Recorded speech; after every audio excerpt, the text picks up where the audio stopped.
Kia ora koutou, everybody. Thank you for joining us.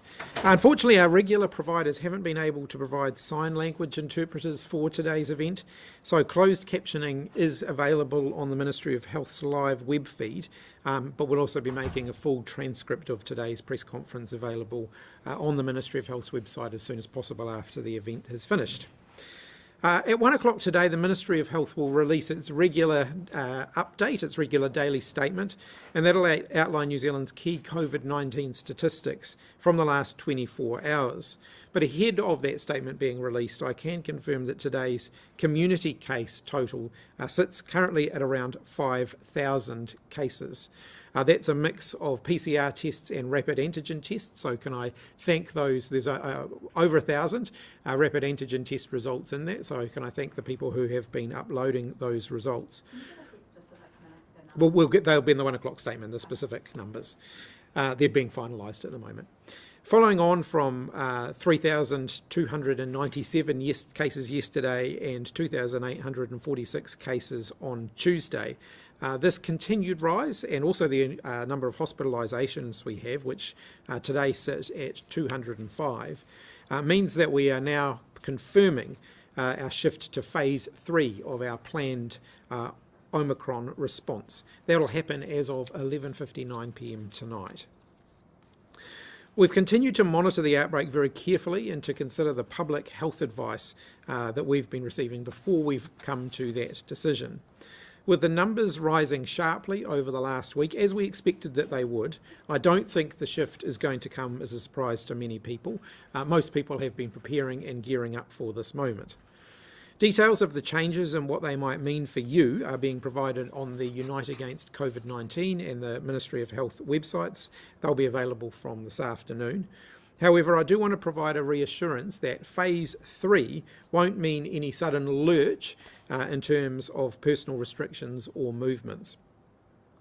That's because our traffic light system has been specifically designed to smooth out these kind of processes. We want to move through the phases seamlessly and relatively smoothly, which is what we've been doing, but we're aiming to keep people safe with as little disruption to their day-to-day lives as we possibly can have. So our priorities now shift to isolating those with COVID-19 and their household contacts to reduce the spread, while at the same time supporting supply chains and essential businesses and services to continue to operate. So we'll do this, in order to do this, there'll be a number of changes that you'll see when we move to phase 3 from midnight tonight. Only confirmed cases and their household contacts will be required to isolate. So I'll run through that again. It will only be confirmed cases and their household contacts, the people who they live with, who will be required to isolate. All other contacts will be asked to monitor for symptoms, but they do not have to isolate. Rapid antigen tests will become the primary means of testing for COVID-19.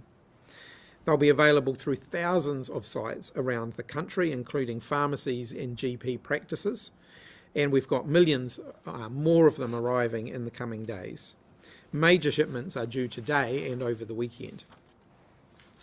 We expect businesses to be able to make rapid antigen tests available to the public for purchase through retail outlets from March. We'll have more details of that in the next day or two.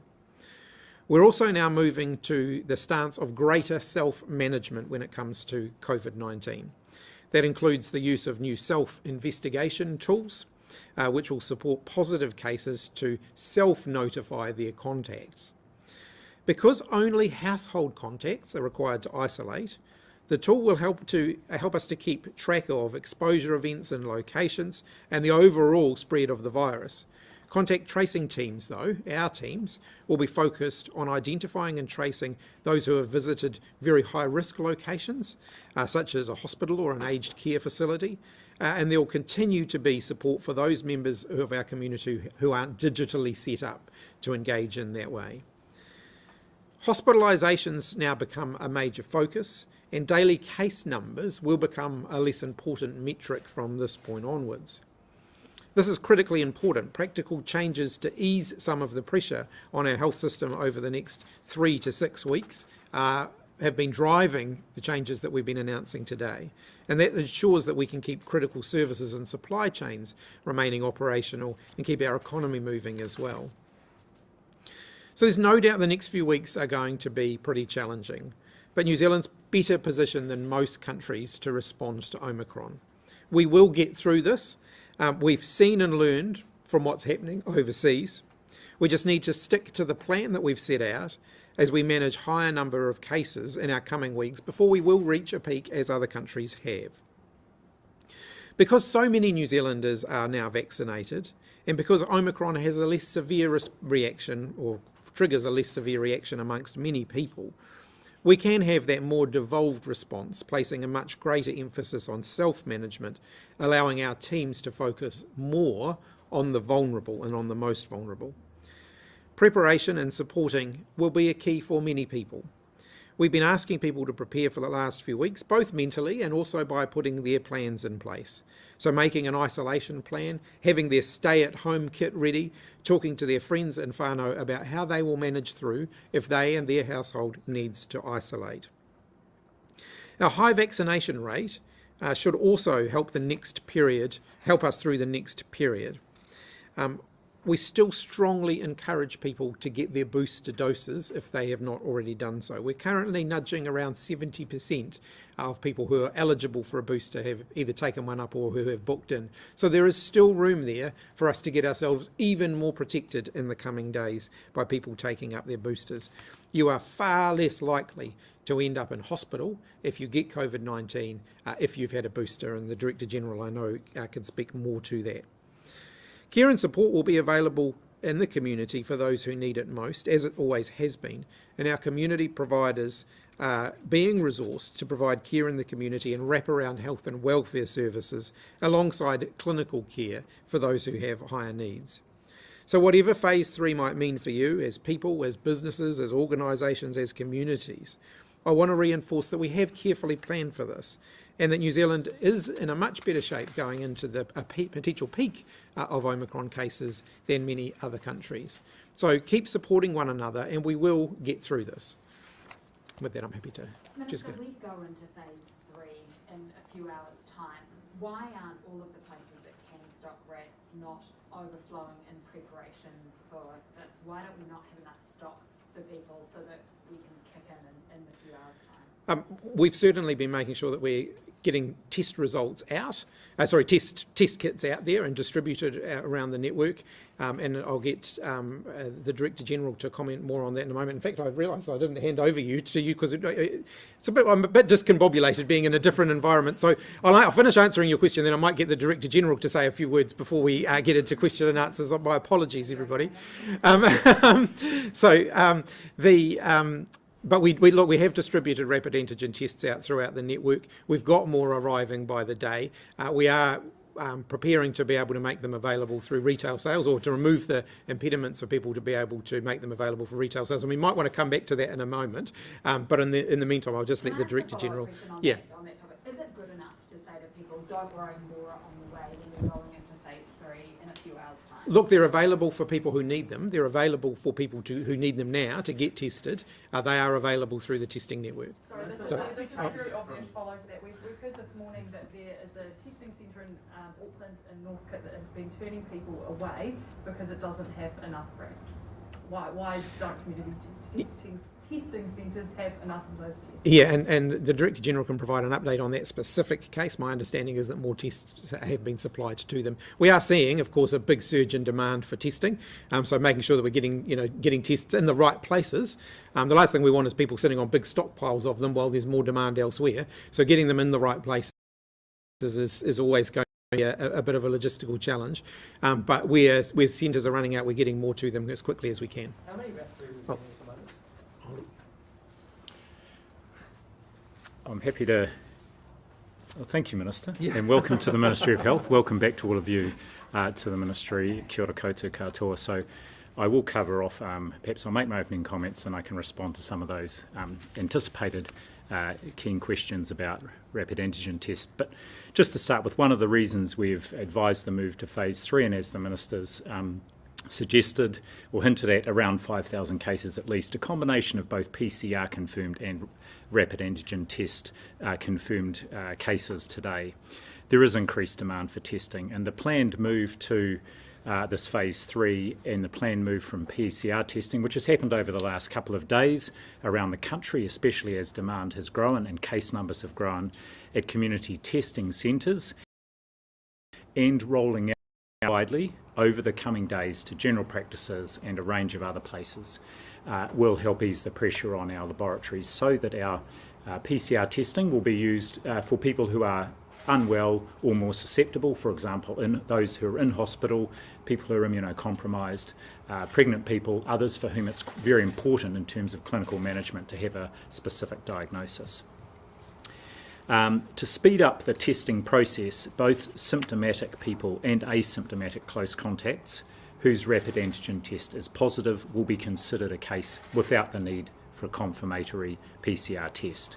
And again, just to reiterate the Minister's comment, thank you to the people who have already started uploading their positive rapid antigen test results onto my COVID record, and we will be incorporating those into our daily numbers from here that we do report. People should also advise their employer of their positive result, of course, so that appropriate measures can be taken to identify potential contacts in the workplace who may need to consider their own movements and so on. Now, rapid antigen tests will continue to be used for critical workers who are household close contacts to help support them to return to work if they need to, if they are critical workers. So recalling that at the moment, both cases and household contacts need to isolate for that 10-day period, but household contacts who are critical workers, who are asymptomatic, will be able to still use that exemption scheme and use rapid antigen tests to be able to go back to work. We'll also be following up any rapid antigen test positives we get from people who start coming across the border with a PCR test. This is so we can do whole genome sequencing if they are positive, and this helps with our ongoing surveillance at the border. Now, businesses have been able to import rapid antigen tests since the beginning of December, and we know businesses, however, like ourselves, have had challenges in procuring supplies because of global constraints. Those are easing, and as the Minister said, we have large supplies now starting to arrive over coming days. There may not be rapid antigen tests on shelves immediately, but they will be available soon in retail outlets. Likewise, in Tamaki Makaurau, general practices and urgent care clinics will begin to roll out supervised rapid antigen tests from today. The important point here is to find out whether or not your general practice has got the tests and is it doing this. Check on the Health Point website. That will have an up-to-date list of all the places you can get a rapid antigen test.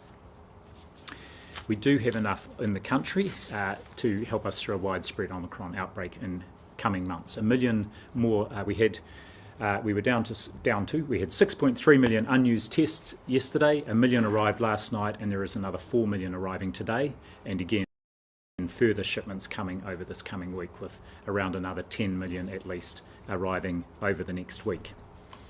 We are getting them out to places, but as you know from demand on certain supermarket products at times, there can be a mismatch between demand and supply. And in the case of the centre in Birkenhead in Auckland, yes, there was a shortage and more stocks have been supplied there. I should say one of the things we are trying to anticipate is also the impact of people being cases and contacts on supply chains and logistics like courier companies, and so we have got the rapid antigen tests as dispersed as possible through the system. Just on isolation and why we're moving to just household contacts. We know that with Omicron, as with other prior variants of the virus, household contacts are by far the most likely to become infected as secondary cases, and that's why in this phase we are focusing now just on household contacts isolating. So as the Minister said, from tomorrow only cases and their household contacts will be required to isolate. Now, while other contacts will not be required under the Section 70 notice to isolate, clearly it's important that people know if they have been in contact, and that's why we're asking cases to self-register and let their contacts know, because they may need to take appropriate precautions. They may need to let their employer know if they're a critical worker, for example, And likewise, they may need to, for example, modify what they do, not visit older relatives or people who may be susceptible if there's a risk they were a contact. And for everybody, for all of us, this is a time to be really mindful about who you visit over these coming weeks. And it's not the time to go and visit older relatives in aged residential care if you might have been a contact. As we did early in the pandemic, act as if you have COVID and look to protect others around you. Remembering that over a third of people who are infected with Omicron, if they're vaccinated, will not have any symptoms.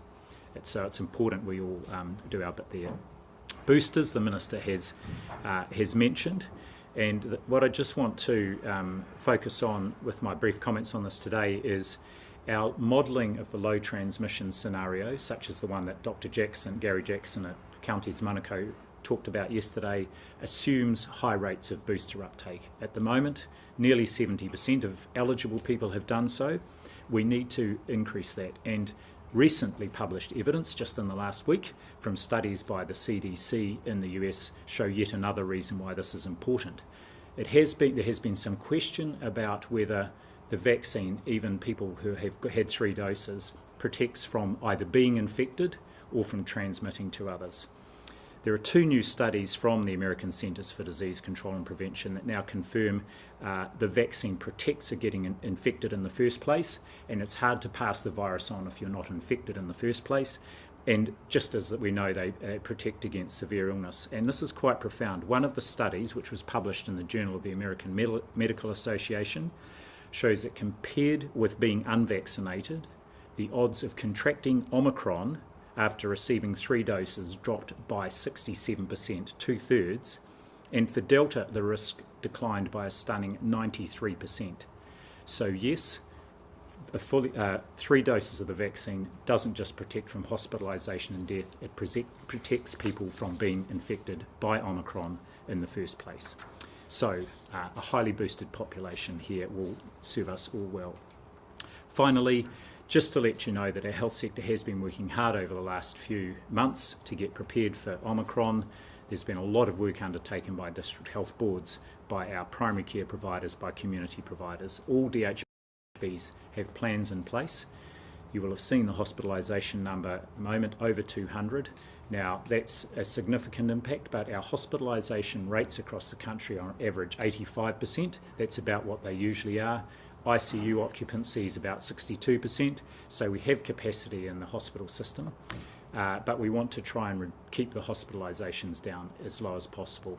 Even now, with over 25,000 active cases, the hospitalisation rate is less than 1%, so it's much lower, but the number of active cases will drive our hospitalisations. If you are unwell for any reason, you should and can safely seek care throughout the health system, and that includes inside our hospitals. Back to you, Minister, I think, for all the hard questions now. Minister, We'll have another go. Sorry about that. Right. Your planning with phases out, you had household-like contacts. Let's have a do isolate in phase 3. What's happened there? Why is it now only household contacts? We're trying to make this as simple as possible. We don't want there to be confusion about who needs to isolate, and so we've worked really hard over the last few weeks to make sure that we're getting this as clear as possible, so that people really understand whether they need to isolate or not. But for some people in workplaces, if you're sitting in a small, warm office, that's just as likely that you'll pass it on or catch it from them as you would as someone living in your house. So I think it's important to note that this is who is required by law to isolate. That doesn't mean that people who feel that they have been exposed shouldn't isolate if they're in a position to be able to do that. This is who is required to isolate. That's quite dangerous, especially when we see, especially in, say, specifically households where we've seen families over-isolate, so isolate to an excessive extent when we don't have clear communication. So is it appropriate to be sending a message, you can judge how far, when you want to isolate, how you want to do that? If you are a household contact, you have someone in your household who has COVID-19, you are required to isolate. If you have a friend who has COVID-19, you can make a judgment about whether you think that you would be at risk based on the nature of the contact that you've had, or a workmate based on the nature of the contact that you have had. We are moving to a position now where there will be a much greater number of COVID-19 cases in the community, and we are asking New Zealanders to accept a much greater degree of personal responsibility for what they do around that. The Nurses Association says they've been told if a nurse tests positive, but as long as they're asymptomatic, they can still go to work. Is that correct, and is that safe? I'll get the Director General to comment on the workforce guidance. So we have a specific scheme in place for healthcare workforce if they're a critical worker and it's essential that they are able to work to keep a service going. They cannot go back to work for the first 7 days. But if they return a negative rapid antigen test on days 5 and 6 and are asymptomatic, then yes, they can return to work 3 days earlier than the full 10-day isolation period. This is perhaps a question for you as well around schools. What's the guidance for parents about sending kids to school? You mean if those children are contacts? Because at the moment, if it's only household contacts, yes. let's say if a child in a classroom, can you just give parents the message of what they should be doing? Actually, I think the Minister of Education is very well placed to respond to that question. Again, it is household contacts, people who live with someone who has COVID-19 who need to isolate. I acknowledge that schools will also want to know what they need to do about this. Detailed guidance will be sent out by the Ministry of Education to schools as to how they work through this process. But the fundamental premise remains the same, that if you've got someone in your household who has COVID-19, then you're required to isolate. If you are simply a broader contact of someone who might have COVID-19, you are not required to isolate. But parents, I'm sure, will make judgments about that. I know that schools will make pragmatic decisions about, for example, how they code student absences, where this is the driver behind student absences. So schools are well prepared to work their way through that. Doesn't this create such a two-tier system, though? If you've got parents who can afford to take time off work and keep their children at home, they have such an advantage compared to other kids where parents may be in a job where they can't take time off and their kids have to go to school and there's no requirement for them to stay at home. Look, as a parent, I can tell you it has always been that way, COVID-19 or other illnesses. When it comes to child illnesses or children having to stay home for whatever reason, and schools certainly and early childhood services at the moment are certainly taking a very kind of low tolerance approach, so kids who show symptoms of any sort are being asked to stay home. Actually, that's good practice even if we weren't dealing with a potential peak in COVID-19 cases, and I acknowledge that that puts pressure on families, and some families are better positioned to be able to do that than others. It is one of the features of being a parent that when your kids get sick or when your kids have to stay home, you have to find ways of dealing with that. I have two questions for the Director General, if I might. Yeah. Can you explain, because obviously a lot more people are getting COVID-19, the workforce, health workforce is the same size. Can you explain, if I was to contract COVID-19, how I would be told, how I would be triaged, how I would be cared for, how you discern people that are going to be fine at home and people that are going to need hospital level care? Yes, so under phase 3, this is similar to what it was under phase 2, and we did a briefing on this last Wednesday. Essentially, and it's already started under phase 2, many people will be self-managing.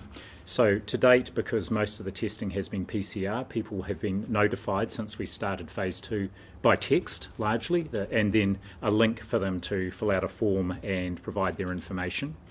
And on the basis of that information that's provided, there's follow-up to determine what clinical or social support they might need if it's indicated. As I say, for the vast majority of people, that is not the case. So that continues into phase 3. For people who don't respond to that text, then there is a mechanism to follow those people up with phone call and other ways to try and contact them to determine whether or not they require any clinical or other support. For people who are uploading their tests onto My COVID Record, because it's a rapid antigen test, likewise that test then goes into the system, and there's a process whereby they will be able to identify whether or not they need any clinical or social support to isolate. Can I also ask, like Delta is still circulating in the community to a smaller extent. Can you advise whether it's appropriate for Kiwis to act like they might get Delta rather than Omicron, what the likelihood of that is, where it's circulating?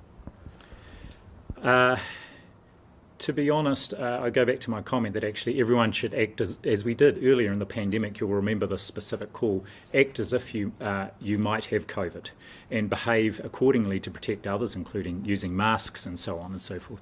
It doesn't really matter whether it's Delta or Omicron, although we do know that there's a higher risk of Delta causing people to become unwell and end up in hospital. We are still doing whole genome sequencing of all our hospitalizations, and probably within the next few days we'll have an indication of just what the balance of hospitalizations is between both either Delta or Omicron variants, and that will give us some picture of then what the circulation of Delta is in the community still. So I'll go to Mark here. You've been asking for several weeks now, and the Ministry of Health has been asking for several weeks now for people, particularly in Auckland, not to get tested if they don't have symptoms, if they aren't close contact. Do you think that message is getting through? Have you seen that reflected in testing numbers, or are people still turning up at testing centres and using up resources that could be free for people who need them? We are seeing that message getting through, and we also saw yesterday the impact of starting to roll out the rapid antigen tests in Auckland, so about 40% lower number of swabs taken yesterday for PCR tests across Tamaki Makaurau, and I think around 14,000 rapid antigen tests handed out. But what I would say is, for all of us, the message has been for the last 2 years, and it's served us very well. If you have any symptoms, or if you might have been in contact, then go and get a test. So everybody is having to make that shift. I think that shift is now happening, and of course the use of rapid antigen tests will really support us to make sure we can maintain our PCR and laboratory capacity. New Zealand moved the alert level system to the traffic light system, red to orange to red, phase 1 to phase 2 to phase 3, quite rapidly in succession. Do you think that people might be getting rules fatigue and not be able to keep up with each changing thing around who has to isolate, how you get a test, what kind of test you get, that sort of thing? Well, a comment from me is the reason we keep doing our regular briefings and put out our releases is to try and be as clear as possible, and also the material on our website. I agree. I think especially with this outbreak, it has been a rapid rise over this last 2 weeks, and so we've seen these transitions happen probably quicker than we might have anticipated, but we've tried to be really clear, including by laying out right at the start what the 3 phases were, and then making sure people are aware of what the requirements are very clearly this time. I just want to ask about people who are existing close contacts under the rules that exist right now. Do those close contacts, do they lift at midnight? Yes, they do. So just as when we shifted from phase 1 to phase 2, the new rules came into play. That will be the same tomorrow for people who are currently isolating as close, non-household close contacts under the phase 2 rules, as it were. But so saying, of course, we're encouraging everybody, whether they're required to or not, to just be thoughtful about the risk they might pose to others and take appropriate precautions. Example of that, though, I just wanted to ask. So the protest at Parliament, everyone who's there was deemed a close contact as of 20 minutes ago, or about 30 minutes ago. So in 11 and a half hours, those close contact kind of statuses disappear. What would you expect those people to do? I would expect them to do what we're expecting of all New Zealanders, and that is to essentially do the right thing to protect other people. And that's the reason we've done well today, is because New Zealanders have done that actually. Regardless of what the rules are, it's still relied on a high level of trust and confidence that people will do the right thing, and they have. And of course we'd ask the same of anyone who's at any location of interest. Minister Hipkins. Why don't we just get any more questions for the Director General, then I'll come back. How many concerned are you about what's happening down the road? You have a big group of people yelling, singing, no masks, all close together. Oh, I'd be as concerned as anyone else, because we know exactly the sorts of things that are likely to spread this virus, and so it puts people there at risk. And some of those people, especially because we know there are lower vaccination rates, will get unwell, and particularly unwell, and that to me puts them at risk, and so I'm concerned about that. There were 2 cases yesterday. Do you know of any more today? I don't know of any more confirmed cases, but if we get an update on that from the local public health unit, we will provide that update. Sorry, was there someone who was connected to the protest who turned up at Wellington Hospital yesterday who was sick? Have you been made aware of that? Well, we have seen reports that there have been people who have been at the protest who have sought care at the hospital through the emergency department, most likely because they are away from their usual place of residence, so they've sought care there. Yes, and so there have been people who have been at the protest and have turned up at the hospital and have, because everybody going through the EDs at the moment is being tested, they have tested positive for COVID-19. What I'm not sure is whether they sought care because of COVID-19 related symptoms or for another reason. So how many people from the protest have turned up at the hospital and subsequently tested positive? I don't have an exact number on that. What work has been done to establish case ascertainment rate? Well, this is something we're looking at. So we're now at this point in phase 3 where we will start to use a combination of data sources to see what our case ascertainment rate is like, and that includes how many people in hospital, which I've talked about, and at the moment our hospitalisation rate is similar to what other countries have seen with Omicron. Obviously our PCR and our RATS tests combined, but also this is where, not so much to quantify case numbers, but to look and see where different areas are. The wastewater testing will show us whether case numbers are increasing or declining. But we won't have a full picture of the total number of cases. You're right, there will be cases out that don't ever make it into our official numbers, but all these things will help us get an estimate of just what the total burden could be. We've had experts talking about the need to determine that rate. You know, colleagues over in Australia, I'm told, had to do that work during their peak, which made it incredibly hard to do so. And essentially experts are saying we need to get that rate ASAP to be able to understand exactly what we're dealing with before we hit mid-March, late March.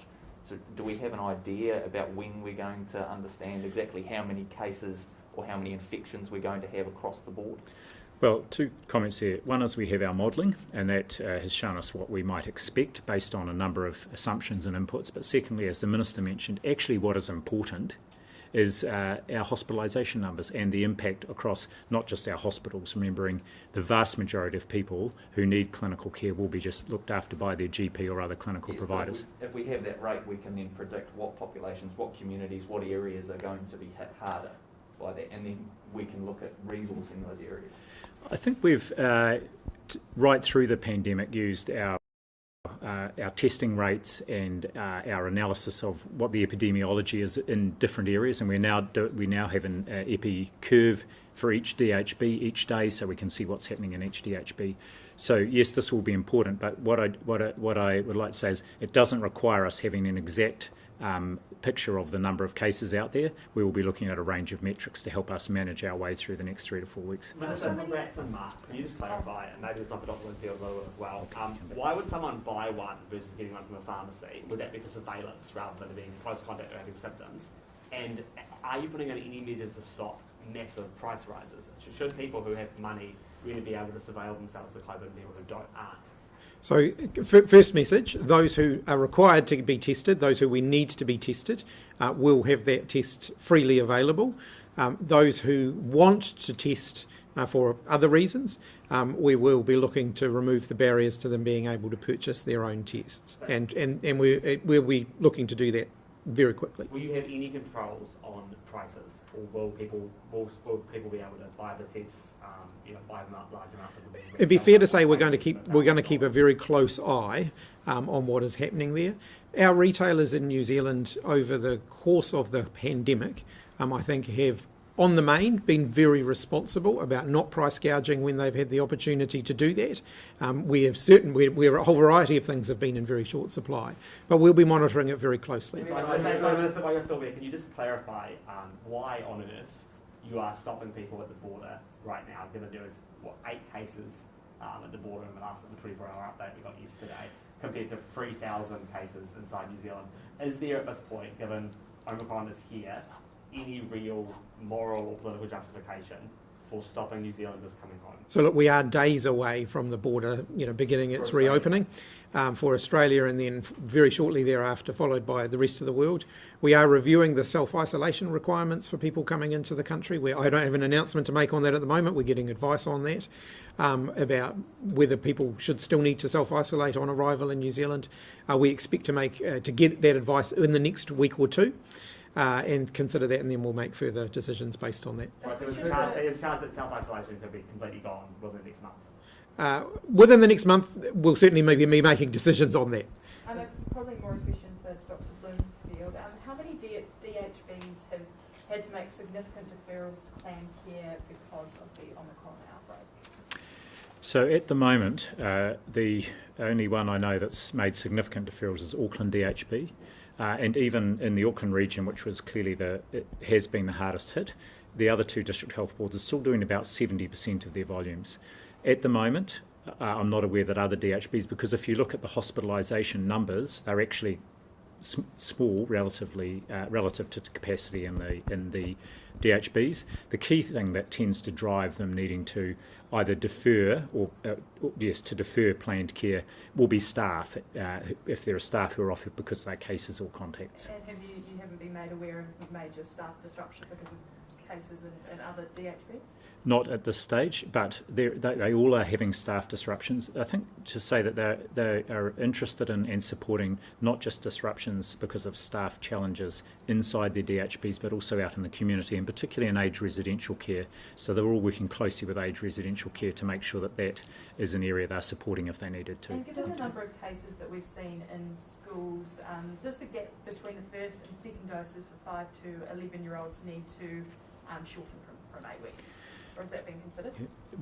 It's already been considered, and we've asked for specific advice on this from our technical advisory group, and they've provided advice now that we should maintain the 8-week gap. There is a good reason for that, and that's why you're seeing most countries who are vaccinating 5 to 11-year-olds are maintaining that 8-week gap, because children, because of their much more attuned immune systems, have a much starker response to that first dose, and then it's also a bigger gap is better for long-term immunity and for reducing the likelihood of some of those rare side effects. And do you think we will get to phase 4 of the Omicron response, and when, if you expect that we will, when do you think that will happen? Well, I don't think so, because I don't think we've elaborated a phase 4 yet, Mr. No? Yeah. No, just 3, I hope. Yeah. Yes. Do we still need to scan if it's only your household contacts? At this stage, yes, it is still helpful to scan. And what I would say there is people can still notify their non-household contacts. Again, I think that's an important point here. The difference is that those people are not required to isolate. But I think it's really helpful for people to know if they have been exposed, because then they can act accordingly to protect others. Where are we at with Novavax in terms of the approval? Yeah, we've had advice. I've had advice from the scientific advisory group. I've passed that advice through, and ministers, I think, are close to making a decision around that. What do you say close? Days? Can I note, at this point, Novavax has only been approved as a primary course, and of course we've got 96, heading on towards 97% of eligible New Zealanders have already completed their primary course, so it's a very small number that we're talking about here. We're working, there's 2 things. One is the decision to use, that has to go through a cabinet process. That's not far off. The other is just securing a supply. One of the issues here is we want to get enough that we can make it available. We don't want to get so many that we end up with a whole lot that we can't use, because that's not great either. And given we are talking about potentially only about 3% of people who could use it was not approved to be a booster at this point, then balancing up all of those things. So we're not far away, but we're just not quite there yet. Do we have any numbers on how many people are isolating at the moment? Is that data that we collect? Yes.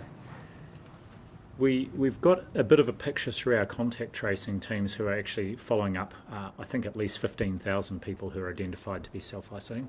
But what I'll do is we'll make sure we get the numbers out around who's on our system. There will be others who are self-isolating that are not necessarily in our contact tracing system. Just a couple of questions.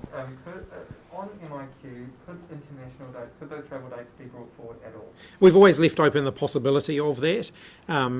In terms of the dates over the next 3 weeks or so, what we know from previous experience working with the airports and with the airlines, they need a reasonable amount of notice period.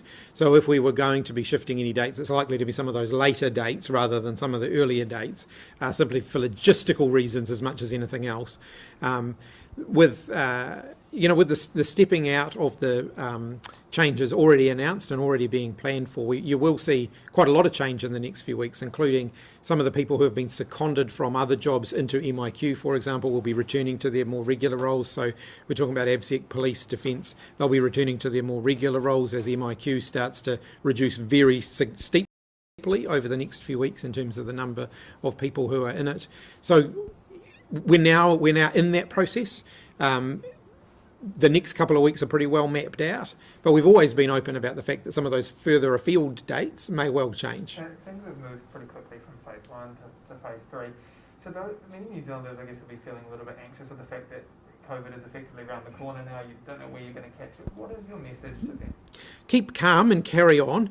Follow the advice and follow the guidance that you're being given. So if you have COVID-19, then stay home.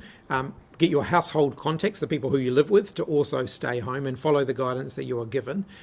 If you think you might have been exposed to COVID-19, then we're now asking you to take personal responsibility for what you do in response to that, and look for the guidance that's out there, and follow that guidance. And just as Education Minister, just on the vaccine mandates for kids at schools for sports, when are those restrictions going to be removed? We're just working our way through exactly how to provide greater clarity here, and exactly where the line gets drawn, because no matter what you do, you have to have a line somewhere. And so we're just working through the details of that. At the moment, I absolutely acknowledge there are some inconsistencies that are quite stark. So you can be playing a game of sports at lunchtime, but the exact same game with the same people in the same place couldn't take place at 3:05. And so we want to work through that so that we're ensuring that all kids can fully participate in school life. There are still a few issues to work through around the interaction with things like club sport, for example, so we've got to work our way through that, but we want to provide clarity. I envisage that's not far away. Within the next couple of days, we should be able to provide that. Mark. Just one more on that. Did you get it wrong when it came to these restrictions? No, I think that they've just been interpreted in a way that has meant that some things are being captured that we didn't expect to be captured. Have you given any thought to a system, in addition to or instead of allowing private sales of rats, a system like the UK where you can get 7 tests every 3 days, everyone can do it for free, and in Scotland people are advised to take 2 rats a week, regardless of whether they have symptoms, and to take them before they go socialise. It's just a much higher level of surveillance to actually catch, not every case, but do a lot better of a job. Have you given it? Look, at this point I'm really comfortable with the testing arrangements that we're putting in place. I wouldn't rule out in the future making tests more widely available for other purposes, including more surveillance, but not at this point. So will there be a testing requirement for household contacts? Yes. Yes. So when will they need to be tested? And can you explain a bit how the self-release after 10 days happens? Does the case need to have a test to kind of confirm that they're okay? Or do they just, 10 days after they test positive, they're good to go?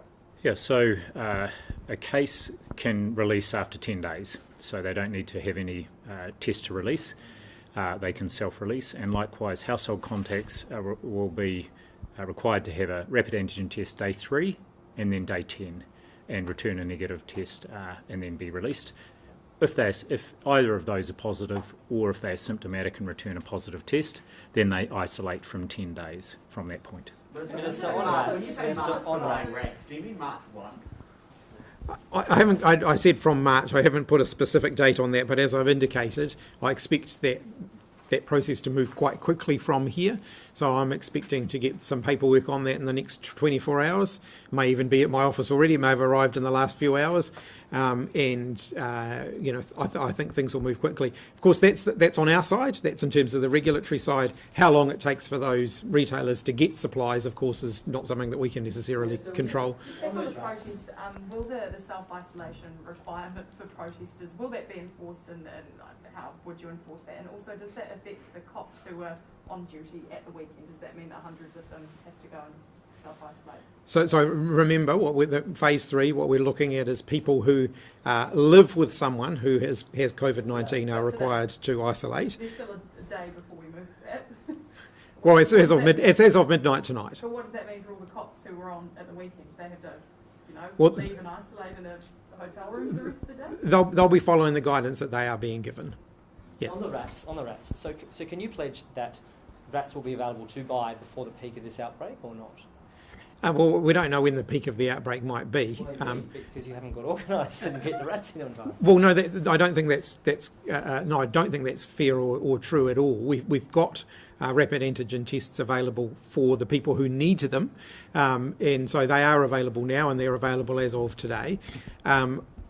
Making them more broadly available, that's going to ultimately depend on private sector suppliers being able to source them and make them available. And what about Kiwis travelling from Australia who might want to bring rat tests with them? Will they be able to do that, and will they be able to use them when they arrive? Obviously, I'd encourage people, if they are bringing rapid antigen tests with them, to make sure that they're bringing ones that are approved for use in New Zealand, but we're not going to be searching every bag for rapid antigen tests. What's the price that we're looking at for those rats? Because that work's been, we were told that the price was being worked on in November, and we still don't know.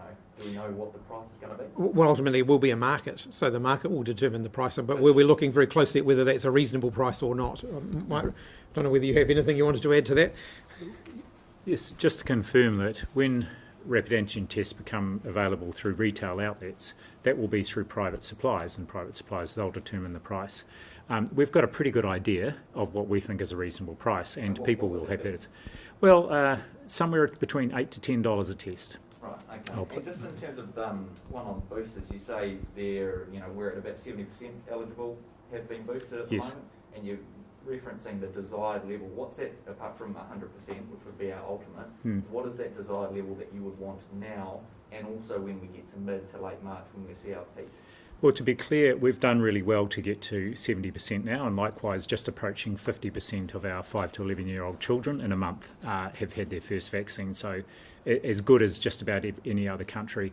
The more people that have boosters, the better for them, and the better for us getting ahead of and on top of this Omicron outbreak. So we have plenty of capacity, and anyone who is eligible should get boosted. But what's that desired level? As high as possible. One for the Minister, if I can. We've heard from, you referenced the support or the resourcing that's going to providers providing help for people isolating at home. We've heard from a number of Auckland providers that it's understood that the welfare side of it's going well. MSD are resourcing quickly, but for the health side, a number of Auckland providers, particularly Māori providers, haven't been paid for work that they've been doing since December. And it's understood that, they're characterising the hold-up as a bit of a tennis match between Ministry and DHB in terms of getting contracts out to them. This has been months that they've been doing crucial work that they haven't been paid for. Why is that, and is there work being done to rectify that? I'm not in a position to comment on that. I don't have that detail, and that hasn't been brought to my attention. Certainly something that I'm happy to look at. We'll do a last sweep of questions. So, Jessica. Have any MPs tested positive for COVID-19, and is that extraordinary given who they need to represent? Yeah, not that I'm aware of. I know that MPs, though, are taking a lot of extra precautions in terms of what they're doing. So you'll see MPs right the way across Parliament being pretty conscientious around mask use, around those kind of public health measures. A lot of our activities now are being done in different ways. So my own constituent work I'm doing via Zoom rather than meeting people in person. So my electorate officers aren't having people coming in at the moment. And a number of MPs are doing similar things. Events, I think we're being a bit more selective about the sorts of events that we're attending just at the moment while we're in this peak, and I think that's probably fair to say of all MPs from right the way across the spectrum. But it is only a matter of time, though. I think we're bound to see COVID cases. If you look at MPs are travelling all of the time, they're out and about. It's only a matter of time, I think. Minister, to the Director General, so 5,000 cases today. Public health experts and the testing positivity rate suggests that it's an undercount. Do you believe that there's much more COVID in the community than the 5,000? And if so, what's the rough estimate? Yes, we know, and even in earlier outbreaks, we've known there have been more cases than perhaps our testing might show. I don't necessarily want to give a rough estimate, but our positivity rate today is about 11%, still well below what we've seen it go up to in other countries. I think Australia's is still, or New South Wales is still at about 30%. So it's a reasonable estimate, and again, as we get those rapid antigen tests out there with the higher incidence, and we will see those being more accurate, then that will give us a pretty good picture of of the number of cases out there. I think something that, we can expect that there will be a significant number of cases we will never find because of many people don't have any symptoms, and so they won't seek testing in the first place. Do you fear we'll run out of rats? No, I don't. I'm very confident in our supply, actually. Last two questions. So we have one over here and one over there. Just two more on rats. We don't really have daily updates or weekly updates anymore, so there's less time for questions. Would you expect to put any kind of incentive in people to actually upload your rat results? New South Wales, there's a $1,000 fine if you don't upload your rat result. Is that a path New Zealand would go down? I wouldn't rule things in or out at this point. What we're seeing already, if you look at the numbers today, we're already seeing a good number of people doing this. I think people, New Zealanders right the way through the pandemic have shown that on the main, they want to do the right thing. And I expect that overall approach is going to continue. And on the rat supply, some people might not want to pay the $8 or possibly more if the market goes a bit crazy. They'd still be able to get them for free if they're symptomatic, right? So what's to stop them just going along to a pharmacy and saying, look, I have a fever? And would that be a problem? Again, I think we're placing more trust in New Zealanders in phase 3 to do the right thing. In terms of self-release, sorry, I just wanted to ask a follow-up on that. If people within a family, if more than one person gets sick, does that reset the family's 10-day period to 0? Could there be a family that has to self-isolate for 30 or 40 days if every member keeps getting it? No, it doesn't. And since the start of phase 2, that has applied. So the 10 days for the household contacts starts when the first case is either diagnosed or their symptoms start. If the household contacts don't return a positive test, then they are released after 10 days, even if another household member subsequently turns positive. Had you given any thought to regionalising the phases? There's been some people who've asked why, say, the South Island needs to go into phase 3 when some people would have preferred to have the phase 2 rules. We haven't thought of regionalising it, and one of the things we've seen is that all areas of the country will move very rapidly in the direction. We saw Southern, within the space of a couple of days, go from a very low number of cases to one of our highest test positivity rates and one of our highest case rates in the country. All right, thanks everybody. Thank you. You